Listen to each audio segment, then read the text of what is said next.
Tudo bem? Como você está? Como passou do nosso último vídeo, da última semana? Espero que você tenha tido a oportunidade de lidar com a sua sombra de maneira adequada.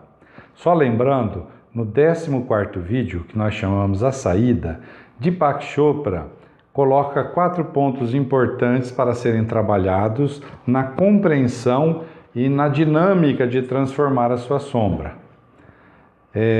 No 15º, nós falamos do primeiro ponto, que é pare de projetar. Acontece que esse item é um pouco mais extenso e eu resolvi dividir em 2 vídeos. Então, no encontro passado, o 15º é o pare de projetar 1. E agora o pare de projetar 2, ok? Só para você se situar. Qualquer um deles, assistido individualmente, traz uma mensagem compreensível, mas mostrando para você a sequência disso, não é? Quais formas a projeção pode assumir? Falávamos disso então já no outro vídeo. Culpar os outros. O que será que esse culpar os outros movimenta em nós? Tipo assim, eu não fiz nada, a culpa é sua. Isso desde criança funciona desse jeito, né? Então, tem lá os irmãos, brigam, tal, não, mas eu não fiz nada, a culpa é dele. E já vê que é um movimento automático do nosso psiquismo, nós colocarmos o outro como responsável. Até as crianças fazem isso. A diferença das crianças é que eles fazem isso naturalmente, não de maneira... naturalmente e explicitamente, não de maneira velada, como nós adultos que somos mais elaborados e como começamos a criar requintes, né, para as nossas torpezas, tentando disfarçar, né, quando e como estamos culpando o outro. O que será que esse sentimento camufla, né, de querer culpar os outros e dizer, a culpa é sua, não é minha? Ele camufla uma sensação de que você está agindo errado e se envergonha. Eu sinto em mim, diferente do que for, que eu estou agindo errado, é assim que eu leio, uma sensação. Eu leio que eu estou agindo errado e tenho vergonha disso. Para eu não aceitar isso, porque seria muito doloroso e talvez humilhante, eu projeto no outro, né? Então eu culpo os outros, não fiz nada, a culpa é toda sua. Lembra lá atrás, no outro vídeo, que nós dizemos que uma das coisas que fortalecem a sombra é a vergonha, é envergonhar-se? Porque ele diz o seguinte, por que nos envergonhar se nós somos imperfeitos? Quando praticamos algum ato que está ligado à nossa imperfeição, nós só estamos admitindo a nossa imperfeição. E, obviamente, vamos criar recursos para lidar com aquele ponto. Mas não envergonhar-se, porque envergonhar-se é, então, um movimento da própria sombra, de não assumir a própria responsabilidade. Então, ele camufla esse sentimento. Outra coisa que o livro nos ensina é a idealizar os outros, né? É um movimento também. Como é que é isso? Olha, meu pai era um deus, minha mãe era uma santa. Então, nós colocamos pessoas, né, as quais temos ligações, colocamos essas pessoas num pedestal muito alto. Por que será? O que isso quer dizer? Por que nós idealizamos essas pessoas? O que está escondido realmente atrás desse movimento? É a sensação de que você é uma criança fraca e indefesa e precisa ser protegida. Ora, se eu me sinto fraco e indefeso, nada melhor do que eu ter um pai que é um Deus e uma mãe que é uma santa, porque eu vou estar assegurando a minha proteção. Ou seja, fugindo da minha autoconsciência, da minha autorresponsabilidade, de ser gestor de mim mesmo, dos sentimentos que eu carrego. Então, eu idealizo, e essa idealização me faz viver num mundo onírico, né? De sonhos, onde tudo é mega, tudo é macro, que é uma característica da criança, né? A criança, ela vê tudo em uma dimensão muito maior, né? Supervaloriza, né?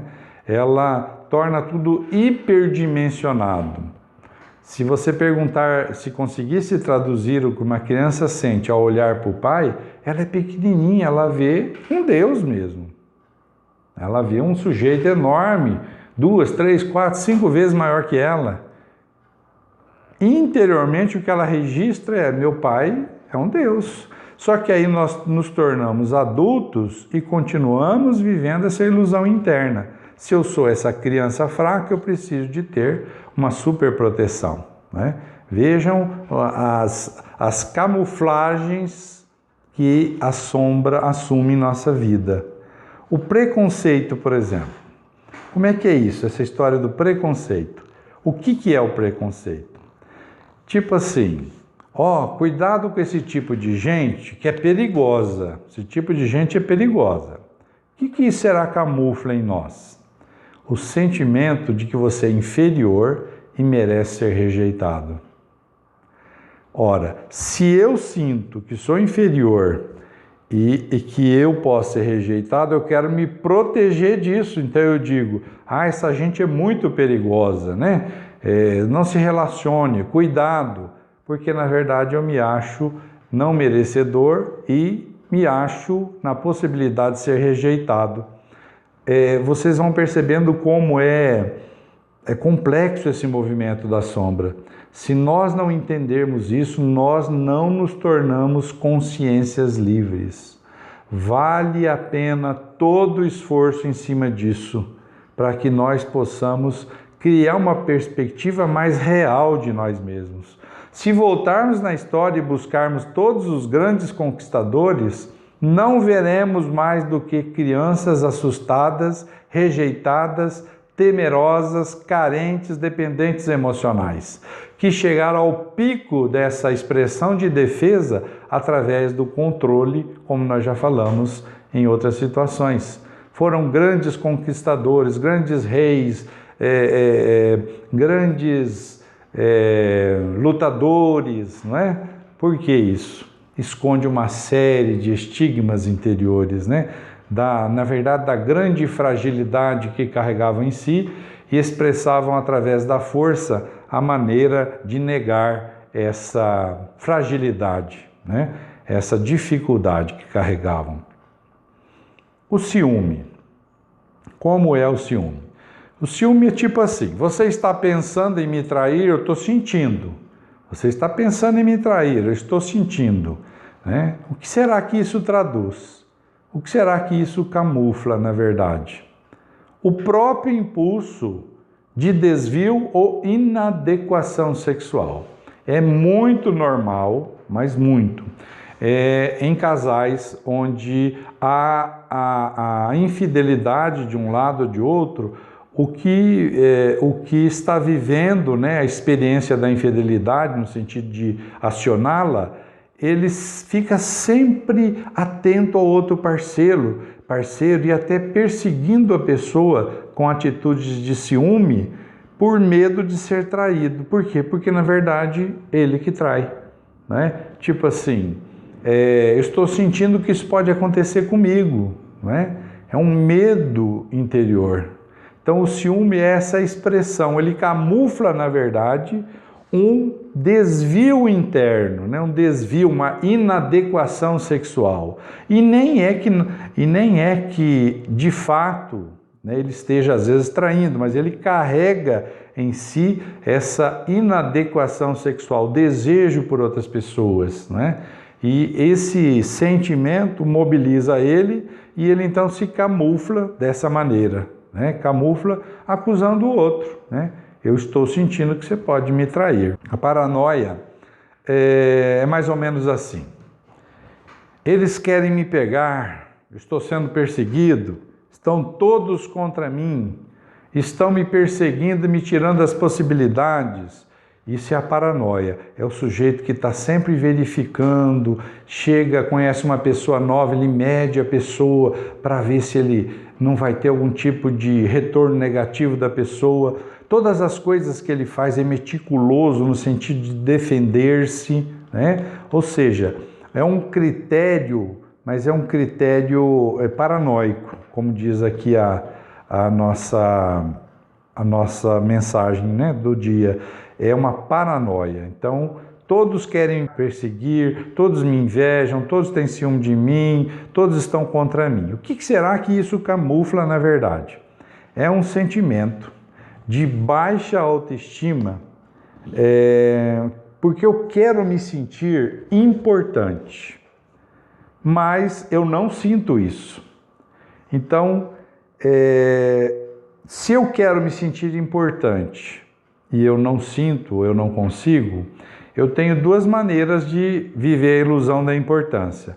Eu posso ser o que faz melhor, o que tem mais força, o que mais ganha, ou posso ser o maior na negatividade, o que mais perde, o que é mais perseguido, o que mais sofre. São pessoas que têm uma visão hiperdimensionada dos problemas. Então, como eu me sinto fraco, né? Me sinto pequeno, não me sinto importante, eu quero me fazer importante.